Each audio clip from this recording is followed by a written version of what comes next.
আল্লাহ তাআলা বলে প্রত্যেকটা মানুষকে মৃত্যুর স্বাদ গ্রহণ করতে হবে। আর আমি আল্লাহ তাআলা প্রত্যেকটা মানুষকে হাসরের ময়দানে তাদের পাওনাগুলো বুঝিয়ে দিব। সে যদি দুনিয়াতে নেক আমল করে আমি আল্লাহ তাকে নেক আমলের প্রতিদান দিব, আর যদি গুনাহ করে আমি আল্লাহ তাকে গুনার পরিমাণ তাকে আযাব দিব। কিন্তু আমি আল্লাহ ছাড়ব না, আমি আল্লাহ তোমাদেরকে ছাড়ব না। আমি আল্লাহ তোমাদেরকে দুনিয়াতে পাঠাইছি শুধু দুনিয়া কামাই করার জন্য না, আমি আল্লাহ তোমাদেরকে দুনিয়াতে পাঠাইছি আখিরাত কামাই করার জন্য। ঠিক কিনা বলেন? আর দুনিয়া মাজরাতুল আখিরাহ, এই দুনিয়াটা হলো আখিরাত কামাই করার জায়গা রে বাবা। 60-70 বছরের জিন্দেগি যদি 40 বছর হয়ে যায় আর মাত্র 20-25 না, আর যদি 60 বছর হয়ে যায় চাইনা মাইনা বেশি হলে 10-15 বছর, এর বেশি না। তারপর আমরা দুনিয়া ছাড়তে চাই না, শুধু দুনিয়া দুনিয়া, টাকা পয়সা বাড়ি গাড়ি।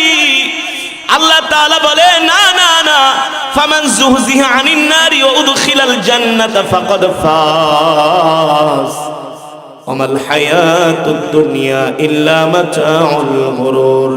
এ বান্দা, দুনিয়ার টাকা পয়সা বাড়ি গাড়ি তোমাদের এটা সফলতা না, দুনিয়ার অর্থবিত্ত তোমাদের সফলতা না, দুনিয়ার ক্ষমতা তোমাদের সফলতা না। কারণ টাকা পয়সা বাড়ি গাড়ি কিছু নিয়ে কবরে যেতে পারবা না। একটা 3.5 হাত একটা কাফনের কাপড় নিয়ে কবরে যেতে হবে। তারপরও পেট ভরে না। আবার এই কথাগুলো কিছু মানুষের কাছে ভালো লাগে না, আছে না? কিছু ভালো লাগে না, আরে হুজুর কি কয়, দুনিয়াই তো সব, টাকা পয়সা না হইলে কেমনে বাঁচুম? হ্যাঁ, টাকা পয়সা প্রয়োজন জীবন ধারণ করার জন্য, কিন্তু যেই টাকা পয়সা অর্থবিত্ত আপনাকে আমাকে কবরের কথা ভুলিয়ে দেয়, হাসরের কথা ভুলিয়ে দেয়, ওই সম্পদ আপনার জন্য আমার জন্য মারাত্মক ক্ষতির কারণ। কথা বলেন ভাই। আল্লাহর নবী বলে, সাহাবীরা আমার উম্মতকে বলে দিও, আমার উম্মত যাতে দুনিয়ার পিছনে পড়ে না থাকে, আমার উম্মত যাতে আখিরাত কামাই করে। সাহাবায়ে কেরাম জিজ্ঞেস করলেন, ওগো আল্লাহর নবী, কিভাবে আপনার উম্মতেরা আমরা আখিরাত কামাই করব? আল্লাহর পয়গম্বর বলে, তোমরা বেশি বেশি করে মৃত্যুর কথা স্মরণ করবা। যে ব্যক্তি যত বেশি বেশি মৃত্যুর কথা স্মরণ করে, ওই ব্যক্তির মাধ্যমে কখনো গুনার কাজ, নাফরমানির কাজ সে করতে পারে না। কারণ সে সব সময় চিন্তা করে, আমি আজকে মরে গেলে কালকে 2 দিন হারাম পয়সা কামাই আমি কার জন্য রেখে যাব? কারণ আমার সন্তান তো আমার হিসাব দিবে না, আমার স্ত্রী আমার সম্পদের হিসাব দিবে না। তুমি আরেকজনের মাথায় পিস্তল ঠেকায়া কোটি কোটি টাকা 2 নম্বরি করে কামাই করলা, তোমার স্ত্রীর সন্তান খাট পালঙ্কে ঘুমাবে, কিন্তু তোমার মরার পরে ওই সম্পদের হিসাব তোমাকেই দিতে হবে। ইয়াউমা ইয়াফিরুল মারউ মিন আখিহি ওয়া উম্মিহি ওয়া আবি ওয়া সাহিবাতিহি ওয়া বানি। ওই হাসরের ময়দানে সন্তান বাবার পরিচয় দিবে না, বাবা সন্তানের পরিচয় দিবে না, স্ত্রী স্বামীর পরিচয় দিবে না, স্বামীও স্ত্রীর পরিচয় দিবে না, কেউ কাউকে চিনবে না। ওই কবরে কেউ কাউকে সাহায্য করতে পারবে না, ওই কবরে কেউ যেতে পারবে না। আল্লাহর নবী বললেন, ও সাহাবীরা আমার উম্মতকে বলে দিও, আল্লাহ তাআলা আমার উপর যে কোরআন নাজিল করেছে, একমাত্র এই কোরআনই পারবে কবরে তোমাদেরকে সাহায্য করতে। এই কোরআনই তোমাদের একমাত্র কবরে সঙ্গী হবে, বন্ধু হবে, এছাড়া আর কারো সাধ্য। ইযা উদিআল মাইয়িতু ফি কবরিহি জাআল কুরআনু ইনদা রাসিহি। এবার আসেন, যখন মৃত ব্যক্তিকে কবরের মধ্যে শোয়া একেবারে বাঁশ দিয়া মাটি দিয়া চাপা দেয়া দিবে, অন্ধকার হয়ে যাবে, কিছুই দেখবে না, আলো আতঙ্কিত ভীত সন্ত্রস্ত অবস্থায় সে শুয়ে থাকবে। বলবে, হায় রে, এতক্ষণ কত হাজার হাজার মানুষ দেখলাম, এখন তো কাউকে দেখি না, সবাই তো আমাকে ছেড়ে চলে গেছে, আমি এই অন্ধকার কবরে একা একা কিভাবে থাকবো? যদি সে আল্লাহওয়ালা হয়, যদি তার সাথে কোরআনের সাথে সম্পর্ক থাকে, তাকে কবরে শোয়ানোর সাথে সাথে আল্লাহর কোরআন তার মাথার সামনে যে হাজির হয়ে যাবে। ইযা উদিআল মাইয়িতু ফি কবরিহি জাআল কুরআনু ইনদা রাসিহি, আল্লাহর কোরআন তার কবরটাকে আলোকিত করবে সুবহানাল্লাহ। এবার কোরআন বলবে, বন্ধু তুমি ভয় পাও না, তুমি ঘুমাও, আমি তোমাকে পাহারা দিচ্ছি। কোরআন বলবে তুমি ঘুমাও, আমি তোমাকে পাহারা দিচ্ছি, তুমি কোনো চিন্তা করবা না, টেনশন করবা না। তোমার ছেলে সন্তান পরিবার পরিজন সবাইকে ছেড়ে তুমি একা একা কবরে আসো, কেউ আসতে পারবে না, আমি তোমার সাথী সঙ্গী, তুমি কোনো চিন্তাই করবা না। সুবহানাল্লাহ। আল্লাহর কোরআন তার মাথার সামনে আলোকিত করবে। একটু পরে দুইজন ফেরেশতা আসবে মুনকার নাকির প্রশ্ন করার জন্য, সওয়াল করার জন্য।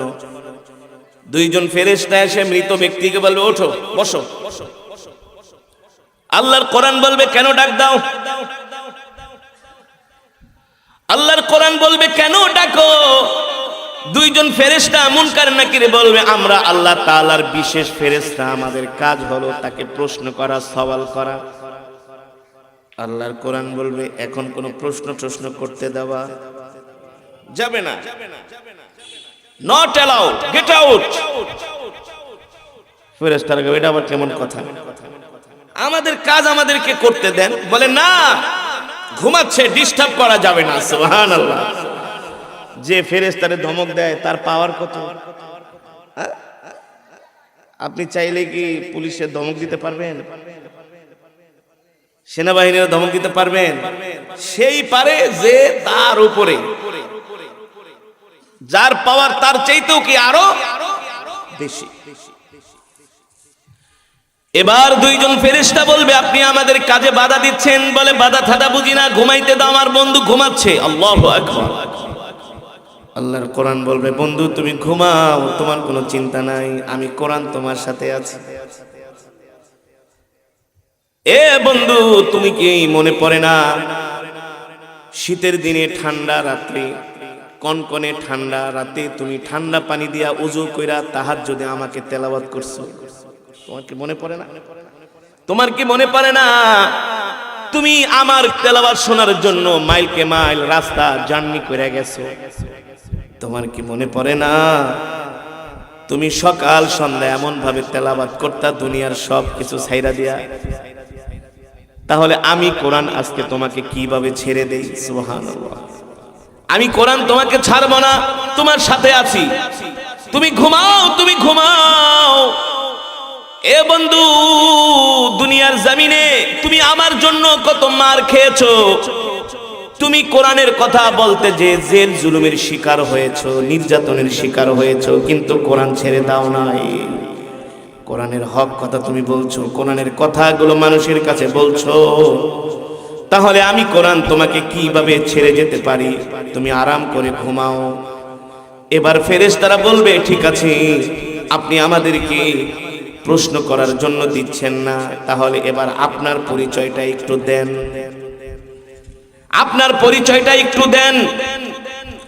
আল্লাহর কোরআন বলবে, শোনো, তোমরা হলে আল্লাহ তাআলার বিশেষ ফেরেশতা, তোমাদের কাজ হলো কবরে এসে মৃত ব্যক্তিকে তোমরা প্রশ্ন করবা, সওয়াল করবা, এটা তোমাদের দায়িত্ব। কিন্তু তোমাদের ক্ষমতা আছে, আমি কোরআনও স্বীকার করি, কিন্তু আমার চাইতে তোমাদের ক্ষমতা বেশি না। এবার দুইজন ফেরেশতা বলবে, তাহলে আপনি আপনার পরিচয় দেন।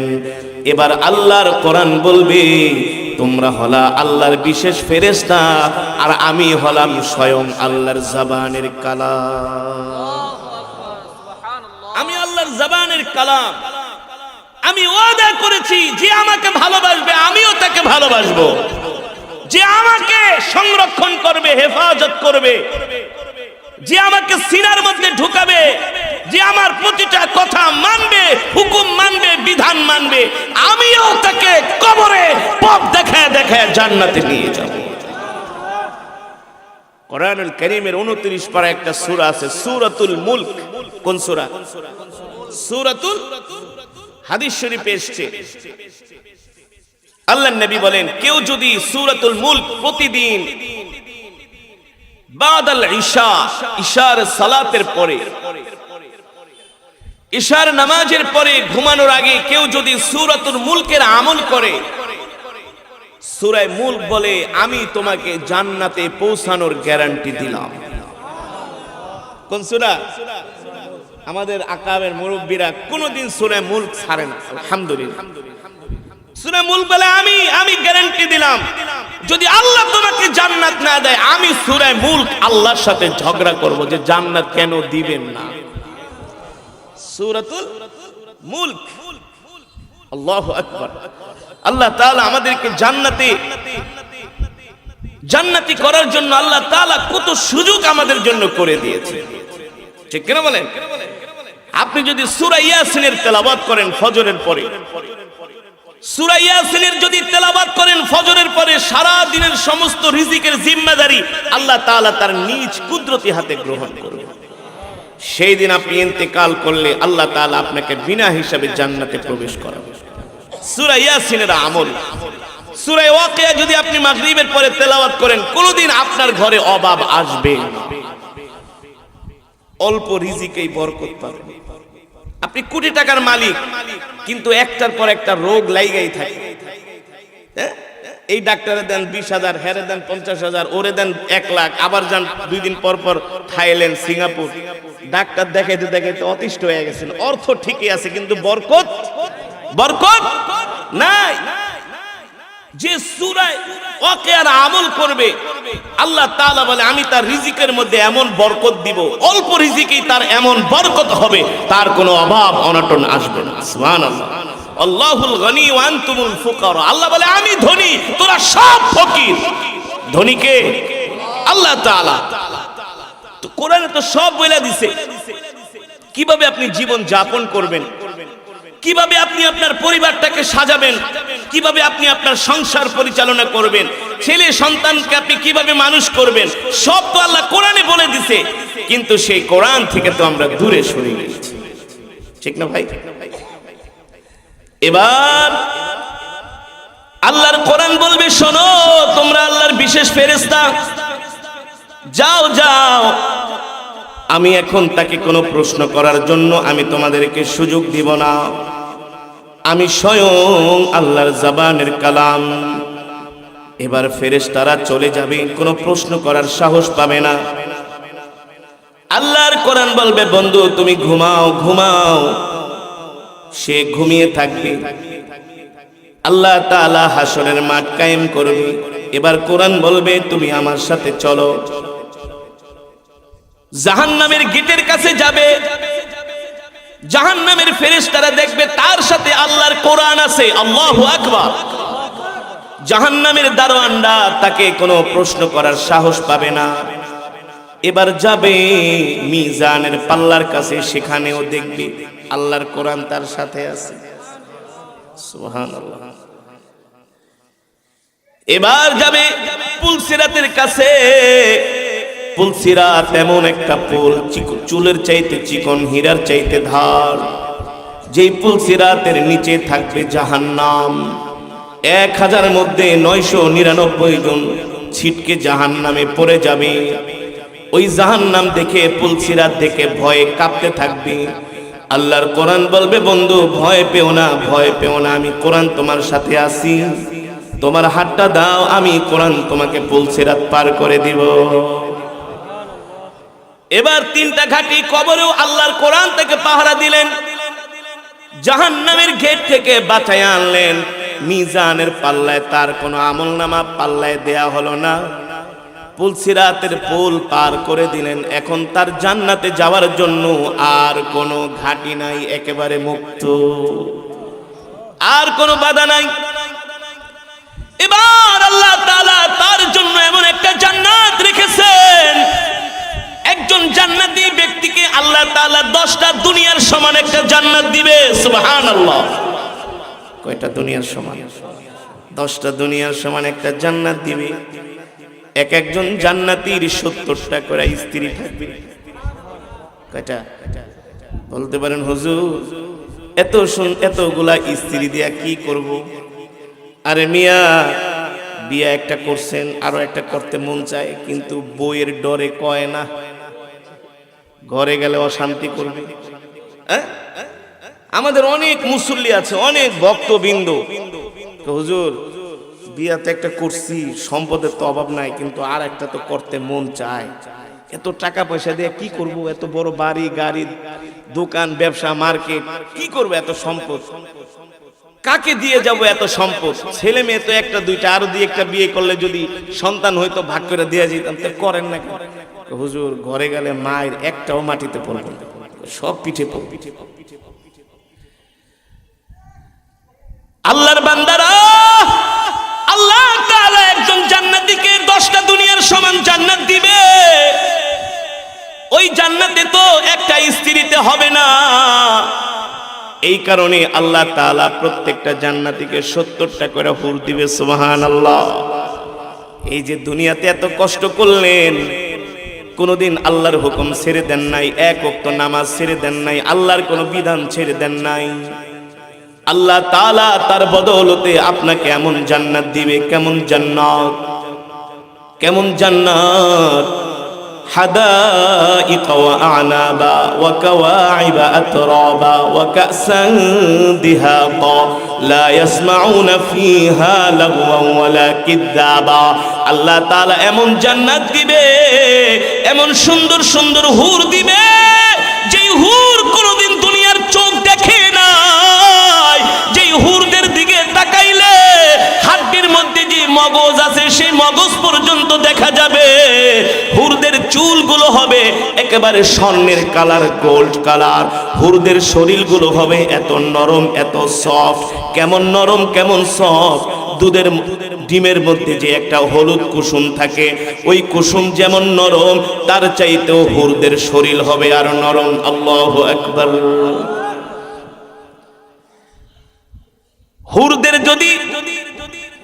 হুরদেরকে যদি দুনিয়ার জমিনে ছেড়ে দেওয়া হতো, হুরদের দাঁতের আলোতে পুরা পৃথিবী আলোকিত হয়ে যেত। আল্লাহু আকবার। এত সুন্দর। ওহুরুন আইন। এ যুবক, তুমি দুনিয়ায় কার পিছনে ঘোরো? দুনিয়ায় কোন মেয়ের পিছনে ঘোরে রে যুবক? আল্লাহ তোমার জন্য এমন হুর বানায় রাখছে, এমন হুর বানায় রাখছে। আল্লাহ নবী বলেন, আমি যখন জান্নাত ঘুরতে গেলাম, আরশে আজিমে গেলাম, আমাকে ঘোরায় ঘোরায় জান্নাত দেখানো হলো। আমি দেখলাম জান্নাতের মধ্যে একটা হুর আমার দিকে উকি মারছে। আমি একবার তাকানোর পরে দ্বিতীয়বার আর তাকাইতে পারি নাই লজ্জায়। এত সুন্দর, এত সুন্দর। সুবহানাল্লাহ। আমি যখন মিশরে পড়াশোনা করতাম, মিশরে মাঝে মাঝে কায়রোতে কিছু মার্কেট আছে, অনেক ভালো ভালো জিনিস পাওয়া যায়, ভালো ভালো খাবার পাওয়া যায়, তো ওখানে ঘুরতে যাইতাম। মিশরের মানুষগুলো, পুরুষগুলো যে সুন্দর, এর চেয়ে আরো 100 গুণ সুন্দর হলো মিশরের রমণীরা, নারীরা। তো আমি চিন্তা করতাম, মিশরের নারীরা যদি এত সুন্দর হইতে পারে, তাহলে আল্লাহ জান্নাতে কেমন সুন্দর হুর বানায় রাখছে। এই কারণে দুনিয়া না ঘুরলে আপনার অভিজ্ঞতা হবে না, আপনি বুঝবেন না যে আল্লাহ দুনিয়াতে কি বানিয়েছেন। চেচনিয়া, বসনিয়ার কিছু রাশিয়া মহাদেশের অনেক মুসলিম দেশ আছে, Chechnya, Bosnia, Kazakhstan, Uzbekistan, Tajikistan, এই সমস্ত দেশের ছেলে মেয়েরা মিশরে পড়াশোনা করে। এত সুন্দর পুরুষদের চেহারা, আর মহিলাদের কথা তো বাদই দিলাম। তো আল্লাহ যদি দুনিয়াতে রক্ত মাংস দিয়ে যদি এমন মানুষ বানাইতারে, তাহলে জান্নাতে আল্লাহ কেমন হুর বানায় রাখছে, কেমন গেলমান বানায় রাখছে। পর্যন্ত তেলাওয়াত করেছিলে, ততক্ষণ পর্যন্ত আমি দাঁড়িয়ে দাঁড়িয়ে তোমার তেলাওয়াত শ্রবণ করেছি। এই কথা শুনে সাহাবী আবু মুসা আশআরীর চোখ থেকে ঝরঝর করে পানি পড়তেছে। রাহমাতুল লিল আলামিন বলে, সাহাবী লিমা তাবকি, এ তুমি কাঁদো কেন, কাঁদো কেন? আমি তো তোমাকে কান্নার কোনো কথা বলি নাই। সাহাবী আবু মুসা আশআরী বললেন, ওগো আল্লাহর নবী, আপনি হলেন কোরআনের মালিক, আপনার উপরে আল্লাহ তাআলা কোরআন নাজিল করেছেন, আপনার চাইতে এত উত্তম করে সুন্দর করে আর কে বা কোরআন পড়তে পারে? অথচ আমি একটা ছোট্ট মানুষ, আপনি আমার তেলাওয়াত দাঁড়িয়ে দাঁড়িয়ে শ্রবণ করেছেন।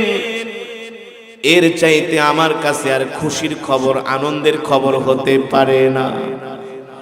ওগো আল্লাহর নবী, আপনি আমার চোখে যেই পানি দেখতেছেন, এই পানি কোনো কষ্টের পানি না, দুঃখের পানি না, এই পানি হলো আনন্দের পানি। আপনি আমার তেলাওয়াত শুনছেন, এর চাইতে আমার কাছে আর খুশির খবর আছে? এর চাইতে আর খুশির খবর হতে পারে না। সরকার দু আলম রহমাতুল লিল আলামিন বলে, সাহাবী, এই যে তুমি এত সুন্দর করে কোরআন পড়ো, তুমি কি জানো আল্লাহ তাআলা তোমার জন্য কি পুরস্কার রেখেছেন? সাহাবী আবু মুসা আশআরী রাদিয়াল্লাহু তাআলা আনহু বললেন, ওগো আল্লাহর নবী, আল্লাহর রাসূলই ভালো জানেন। রহমাতুল লিল আলামিন বললেন, এ সাহাবী, এই যে তুমি এত সুন্দর করে কোরআন পড়ো, মানুষদেরকে কোরআন শোনাও, এই কারণে আল্লাহ তাআলা তোমাকে তার জান্নাতের মধ্যে প্রবেশ করাবে। মান ক্বরাআল কুরআন ফাস্তাযহারাহু ফাআহাল্লা হালালাহু ওয়া হাররামা হারামাহু আদখালাহু আল্লাহুল জান্নাহ। আল্লাহু আকবার। যে আল্লাহর কোরআন পড়বে, কোরআন অনুযায়ী আমল করবে, কি অনুযায়ী? কোরআন অনুযায়ী আমল করবে, হারামকে হারাম মনে করবে, হালালকে হালাল মনে করবে। রহমাতুল লিল আলামিন বললেন, আল্লাহ তাআলা ওই হামিলে কোরআনকে আল্লাহ তাআলা জান্নাতে প্রবেশ করাবে। আল্লাহর কোরআন, আল্লাহর জবানের কালাম কোরআন, আল্লাহ রাসূলের হাদিস, যে আল্লাহর কোরআনের সাথে সম্পর্ক রাখি, আল্লাহর কোরআন তাকে কবরের মধ্যে পাহারা দিবে। কুল্লু নাফসিন যায়িকাতুল মাউত, প্রত্যেকটা মানুষকে মৃত্যুর স্বাদ না, প্রত্যেকটা মানুষকে মরতে হবে। মরণ থেকে কেউ বাঁচতে পারে না, আমরাও পারবো না। আর মৃত্যুর পরে তো আমাদেরকে কবরে যেতে হবে। ওই কবরে মাও যেতে পারবে না, বাবাও যেতে পারবে না, আত্মীয় স্বজন পাড়া প্রতিবেশী কেউ যেতে পারবে না। ওই কবরে কেউ সাথী হবে না, সঙ্গী হবে না, বন্ধু হবে না। ওই কবরে আমাদেরকে কেউ সান্ত্বনা দিবে না, একমাত্র আল্লাহর কোরআন ছাড়া। সুবহানাল্লাহ। তাহলে বলেন, এই কোরআনের মজমায় যে আসে না, কোরআন যে পড়ে না, তার মতো হতভাগা কপাল পোড়া আর হতে পারে? ইযা উদিআল মাইয়িতু ফি কবরিহি জাআল কুরআনু ইনদা রাসিহি। আল্লাহর নবী বলেন, ও সাহাবীরা, আমার উম্মতকে বলে দিও, আমার উম্মত যখন ইন্তিকাল করবে, আর যখন আমার উম্মতকে কবরের দিকে নিয়ে যাবে, যখন তার লাশটা খাটিয়ার মধ্যে রাখবে, চাদর মুড়ি দিয়ে রাখবে, আত্মীয় স্বজন আসবে, কান্না করবে, বিলাপ করবে, হাই হুতাশ করবে, কিন্তু কোনো লাভ হবে না। কোনো লাভ হবে? আসল জায়গা তো কবর। ওই কবরে যাওয়ার কারো কোনো সাধ্য নাই, ঠিক না? সাহাবায়ে কেরাম প্রশ্ন করলেন, ওগো আল্লাহর নবী, এই কোরআন আমাদেরকে কবরের মধ্যে কিভাবে সান্ত্বনা দিবে? রহমাতুল লিল আলামিন বললেন, ও সাহাবীরা,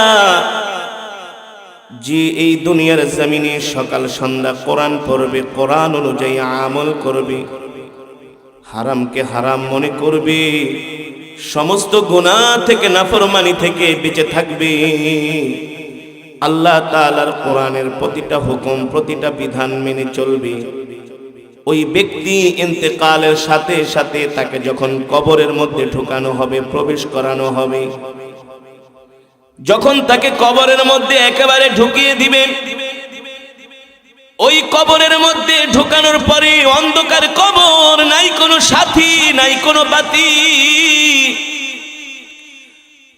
ওই কোরআন মোহাব্বতকারী ব্যক্তি আতঙ্কিত হয়ে যাবে, ভীত সন্ত্রস্ত হয়ে যাবে।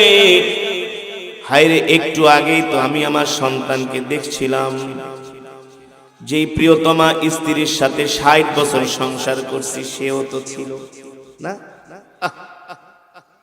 এই পৃথিবীটা হলো একটা স্বার্থপরের জায়গা। আজকে মরে যাবেন, একদিন, 2 দিন, 3 দিন পরে আর কেউ খবর নিবে না, নিবে না।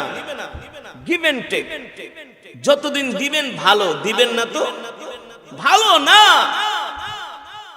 সম্পদ রেখে যাবেন, ইন্তেকালের পরে সন্তান কিছুদিন সম্পদের কারণে মনে রাখবে।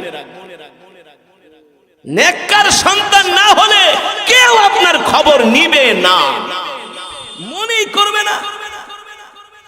বাস্তব নাকি অবাস্তব? বাস্তব। যদি নেককার সন্তান না হয়, আপনার ইন্তেকালের পরে আপনাকে আরো গালি দিবে, গালি। ওই জায়গাটা বিক্রি করে কেন গেলা, রাইখা গেল না কেন? কেন রাইখা গেল না? দোকানটা কেন বিক্রি করলা? দোকানটা রেখে গেল না কেন? সম্পদ দিবা না তো জন্ম দিছো কেন? বলে না, নাই। তাহলে কার জন্য এই দুনিয়ারে ভাই? কার জন্য এত কষ্ট? সকাল থেকে সন্ধ্যা পর্যন্ত খাওয়া নাই, ঘুম নাই, নাওয়া নাই,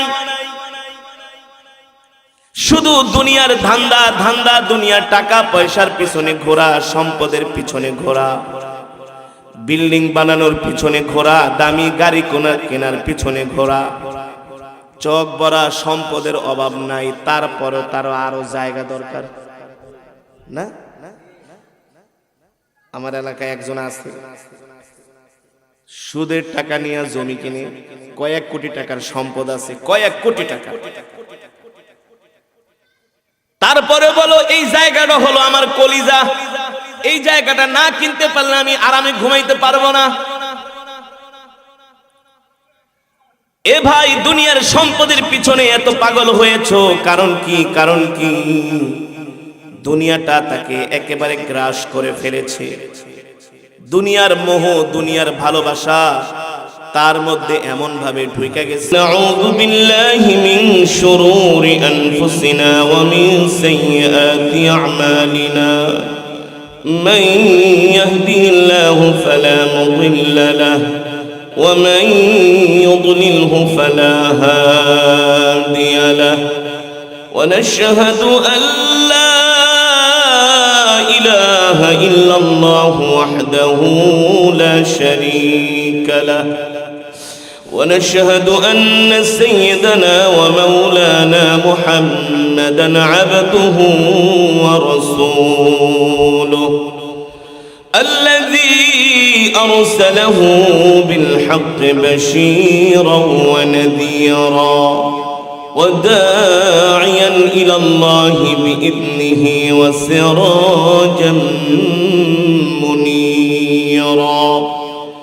أما بعد فأعوذ بالله من الشيطان الرجيم. بسم الله الرحمن الرحيم. كل نفس ذائقة الموت. كل نفس ذائقة الموت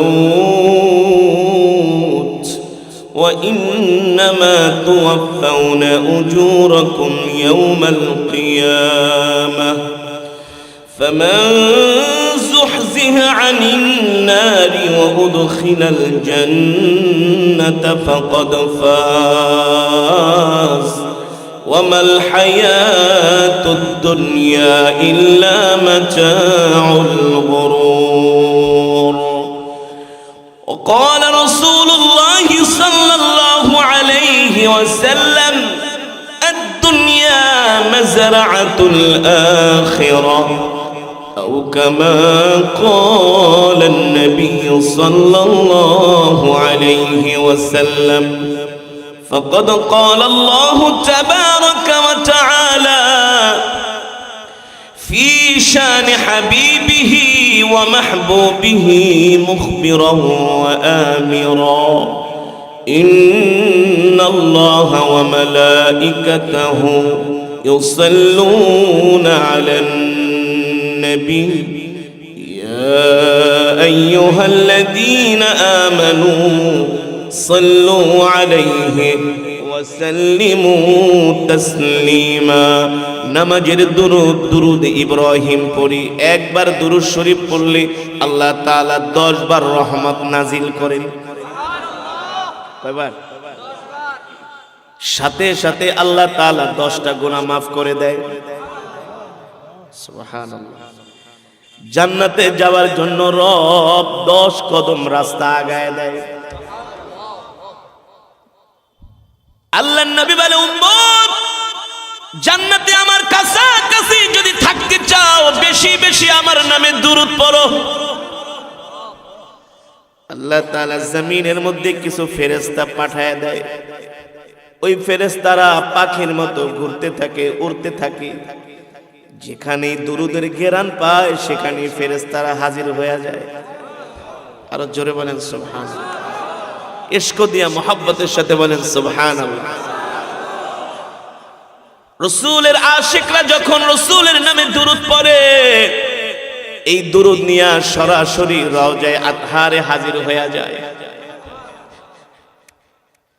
দয়ার নবী মায়ার নবী জিজ্ঞেস করে ফেরেশতারা এই দুরূদগুলো তুমি কোথা থেকে নিয়ে আসছো ও আল্লাহর নবী আপনার কিছু আশিকেরা বাংলাদেশের একটা ছোট্ট জেলায় ছোট্ট একটা গ্রামে আপনার কিছু পাগল আশিকেরা আপনার মহব্বতে বসে বসে দুরূদের আমল করেছি রাহমাতুল লিল আলামিন বলে ফেরেশতারা রে আমার যে আশিকরা আমার নামে দুরূদ পড়ছে তারা কোনোদিন আমাকে দেখে নাই এমন কি আমার জবানের কথাও শোনে নাই ফেরেশতারা বলে ওগো আল্লাহর নবী আপনাকে দেখেও নাই জবানের কথাও শুনে নাই হাবিবি কিবরিয়া দয়ার নবী বলেন এ ফেরেশতারা তোমরা সাক্ষী থাকো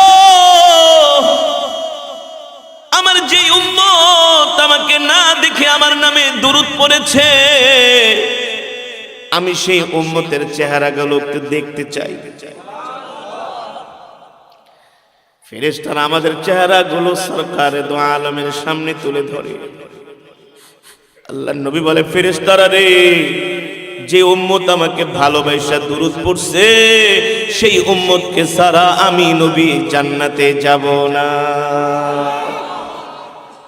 এবার বলেন দুরূদের ফজিলতের কথা কেন বললাম মান সাল্লা আলাইহি ওয়াহিদান সাল্লাল্লাহু আলাইহি ওয়াসাল্লাম আশা আল্লাহর নবী বলে উম্মত আমার প্রতি দুরূদ পড়বা একবার রব তোমার প্রতি রহমত নাজিল করবে 10 বার আমি এই কারণে দুরূদের ফজিলতের কথা বললাম অনেক মাহফিলে কিছু মুসলমান আছে তারা বোঝে না দুরূদ পড়ার সময় চুপ করে থাকে আস্তে আস্তে পড়ে আছে না এটা দেখলে আমার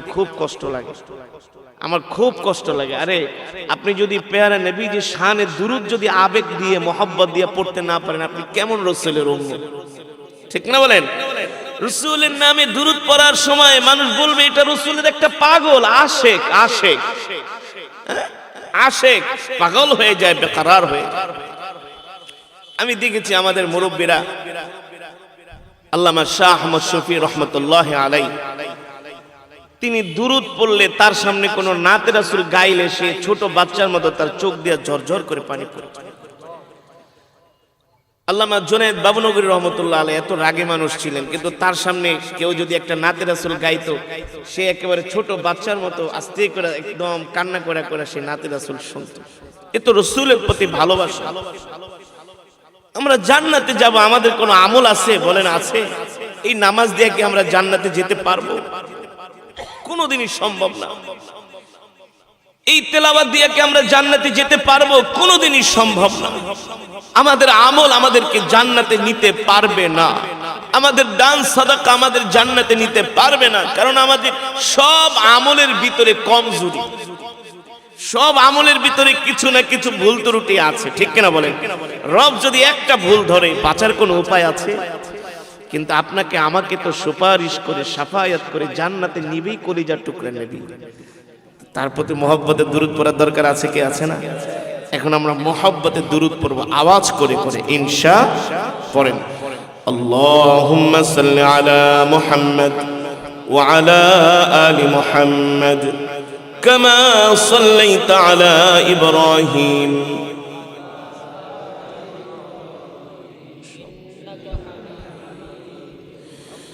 اللهم بارك على محمد وعلى آل محمد كما باركت على إبراهيم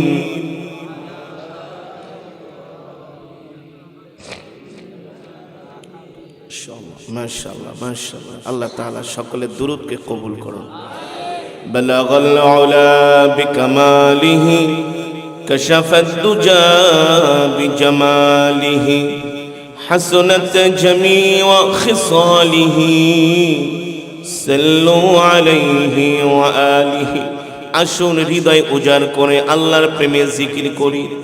আমাদের জিকিরের আওয়াজ শুনলে আশেপাশের মানুষগুলো বলবে এখানে কিছু আল্লাহর পাগলেরা বসে আছে। কার পাগল? জোরে বলেন, কার পাগল? দুনিয়ার মানুষ আমাদের পাগল বলে, বলুক, তাতে আমাদের কিছু যায় আসে না। না, আমরা দুনিয়ার পাগল হতে চাই না, নারীর পাগল হতে চাই না, বাড়ির পাগল হতে চাই না, সম্পদের পাগল হতে চাই না। আমরা একমাত্র আল্লাহ তাআলার পাগল হতে চাই, ঠিক কিনা বলেন? আল্লাহ কবুল করুন বলি আমিন। আসুন সেই মহান মাবুদের মালিকের নামের জিকির করি। লা ইলাহা ইল্লাল্লাহ লা ইলাহা ইল্লাল্লাহ লা ইলাহা ইল্লাল্লাহ লা ইলাহা ইল্লাল্লাহ লা ইলাহা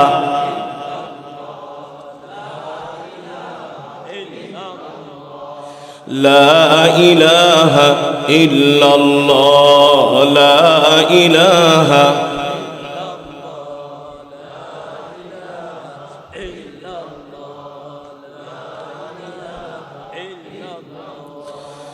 لا إله إلا الله لا إله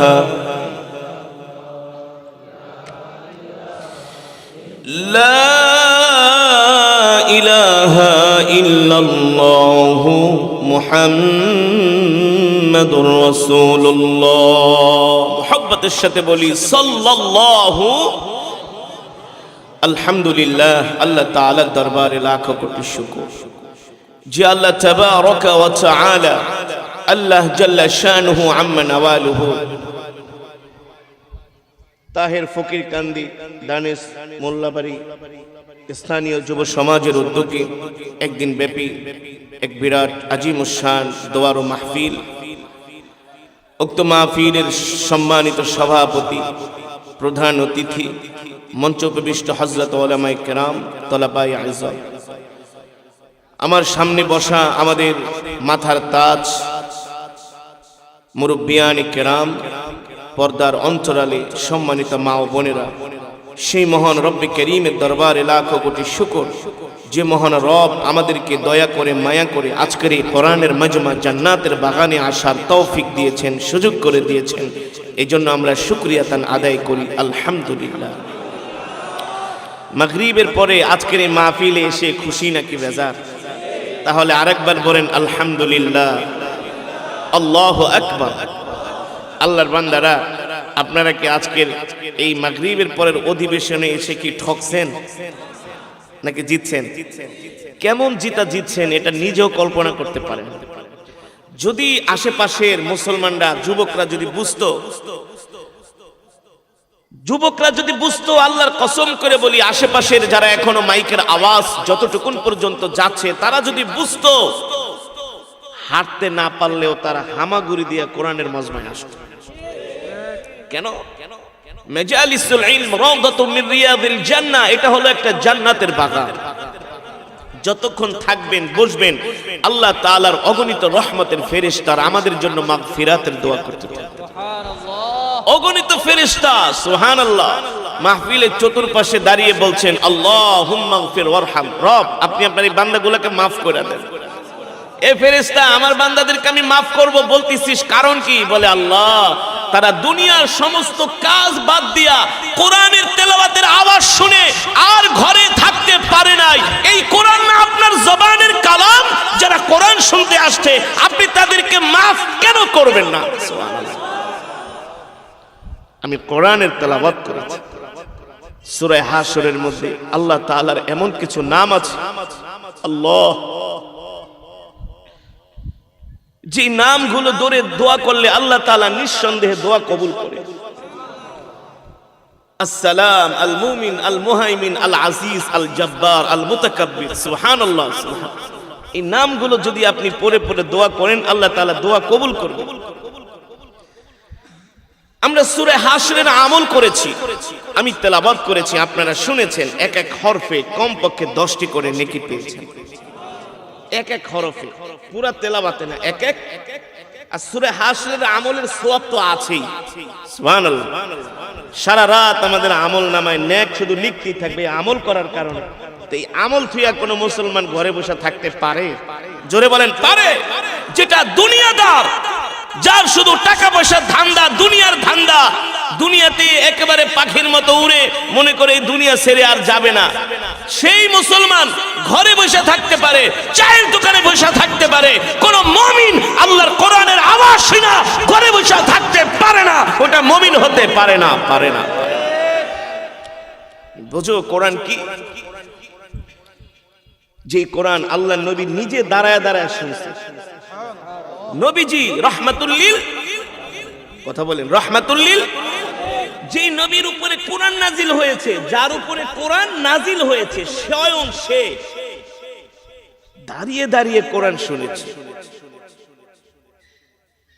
হাদিস শরীফ এসেছে, আল্লাহর নবী মসজিদে নববীর পাশ দিয়ে হেঁটে যাচ্ছেন। হঠাৎ করে সরকারে দো আলমের বরকতি কানে, মোবারক কানে কোরআনের তেলাওয়াতের আওয়াজ ভেসে আসছে।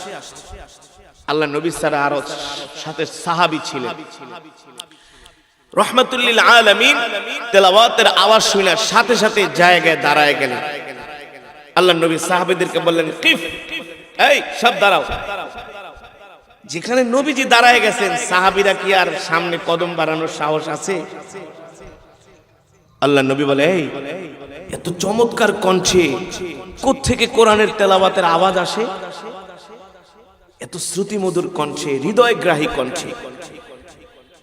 সাহাবায়ে কেরাম বলল, আল্লাহর নবী, আপনার ওই যে সাহাবী আছে না, কোরআনের কারি, কোরআনের কারি আবু মুসা আশআরী রাদিয়াল্লাহু তাআলা, চার কণ্ঠ ছিলেন, দাউদি কণ্ঠ, সুবহানাল্লাহ। এই তেলাওয়াত শুনে আল্লাহর নবী বলে, আমার সাহাবী আবু মুসা আশআরী? নাম ইয়া রাসূলুল্লাহ। নবীজি জায়গায় দাঁড়িয়ে গেলেন, সাহাবী তেলাওয়াত করছেন আর সরকারে দো আলম তেলাওয়াত দাঁড়িয়ে দাঁড়িয়ে শুনতেছেন। সুবহানাল্লাহ। এত মনোযোগ দিয়া, কদম বাড়ান নাই, যেখানে আছেন সেখানে। যারা রাসূলের আশিক হয় তারা এমনই হয়। আমি যে ওস্তাদের কাছে বুখারী পড়েছি, আমার ওস্তাদ যাত্রাবাড়ি মাদ্রাসার মুহতামিম, মজলিসে দাওয়াতুল হকের আমির, মহিউস সুন্নাহ আল্লামা মাহমুদুল হাসান দামাত বারকাতুহুল আলিয়া। আমি গাজীপুরে এক মাদ্রাসায় জামিয়াতুল উলুমুল ইসলামিয়া খাতমে বুখারীর বিশাল মজমা, তো সেখানে আমি তেলাওয়াত করছিলাম। হুজুর কেবলমাত্র আয়েশা মেহমান খানায় ঢুকছে, তো নাস্তা খাবে, চা দিছে, চায়ের কাপটা কেবল মুখে দিছে আর তেলাওয়াত শুরু করেছে। জিজ্ঞেস করলেন, কে তেলাওয়াত করে? বলে, হুজুর কারি আসার তেলাওয়াত করতেছে। খাওয়া দাওয়া সব বন্ধ করো, এখন কোনো খাওয়া দাওয়া চলবে না, জানলাটা খুলে দাও। জানলা খুলে দিল, বলে সবাই কোরআন শোনো। সুবহানাল্লাহ। এই হলো কোরআনের প্রতি সম্মান, ভালোবাসা। আল্লামা শাহ আহমদ শফী রহমতুল্লাহ আলাইহি, আমি যখন হাটাজারি মাদ্রাসায় তেলাওয়াত করতাম, হযরত ছোট বাচ্চার মতো একেবারে কান্না করতেন আর তেলাওয়াত শুনতেন। এই হলো কোরআনের প্রতি ভালোবাসা। যেখানে আল্লাহর নবী সরকারে দো আলম নিজে দাঁড়ায় গেছেন, বলে আর সামনে যাওয়া যাবে না, সবাই দাঁড়াও, আর কদম বাড়ানো যাবে না। আল্লাহর নবী সাহাবী তেলাওয়াত শুনছেন লম্বা সময় দাঁড়িয়ে। সাহাবী তেলাওয়াত শেষ হয়ে গেল, রাহমাতুল লিল আলামিন বললেন, ও সাহাবীরা, এতক্ষণ পর্যন্ত আমার যে প্রিয় সাহাবী আবু মুসা আশআরী তেলাওয়াত করলেন, যাও যাও আমার সাহাবীকে আমার কাছে নিয়ে এসো। আল্লাহর নবীর কাছে সাহাবী আবু মুসা আশআরীকে ডেকে আনা হলো। রাহমাতুল লিল আলামিন জিজ্ঞেস করলেন, এ আবু মুসা আশআরী, তুমি কি এতক্ষণ পর্যন্ত কোরআন পড়তেছিলা? সাহাবী আবু মুসা আশআরী রাদিয়াল্লাহু তাআলা আনহু বলেন, ওগো আল্লাহর নবী, যে কোরআন আপনার উপর নাজিল হয়েছে আমি সেই কোরআন তেলাওয়াত করতেছিলাম। রাহমাতুল লিল আলামিন বললেন, সাহাবী তুমি কি জানো, এ সাহাবী তুমি কি জানো, তুমি তেলাওয়াত করতেছিলা আর আমি এই রাস্তা দিয়া হেঁটে যাচ্ছিলাম, কিন্তু তোমার তেলাওয়াতের সুর শুইনা আমি আর সামনে কদম বাড়াতে পারি নাই। তুমি যতক্ষণ